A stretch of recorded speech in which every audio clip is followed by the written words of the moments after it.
তাপস কুণালরা গত কয়েকদিন ধরে যার বিরুদ্ধে একের পর এক বোমা ফাটিয়েছেন, বিবিধ শব্দবন্ধে বিদ্ধ করেছেন, তখন একেবারে নীরব থেকেছেন সেই সুদীপ। এমনকি সংবাদ মাধ্যমের কোনো প্রশ্নেরও জবাব দেননি। পাল্টা বক্তব্য পেশ করে বিতর্কে নতুন রসদ যোগাতে পারতেন, কিন্তু সে পথে হাঁটেননি লোকসভা তৃণমূলের দলনেতা। অবশেষে সোমবার সকালে কুণালের কাছে দলের শোকজের চিঠি পৌঁছানোর পর সুদীপ ফোন করে সন্ধ্যায় তার বাড়িতে চা খাওয়ার আমন্ত্রণ জানিয়েছিলেন কুণালকে। সুদীপের বাড়িতে ব্রিগেডের প্রস্তুতি বৈঠকে কুণালকে আমন্ত্রণ না জানানো নিয়ে গোলমালের সূত্রপাত হয়েছিল।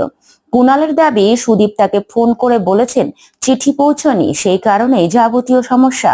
কিন্তু বাইরে সুদীপ কিছু বলেননি। এত কিছুর পরেও বলেননি। কুণাল পৌঁছানোর আগে সুদীপ একটি কর্মসূচি থেকে বাড়িতে ঢুকেছিলেন। তখনই যাবতীয় প্রশ্নের জবাবও সুদীপ কিছু বলেননি। তিনি বলেন, নো কমেন্ট।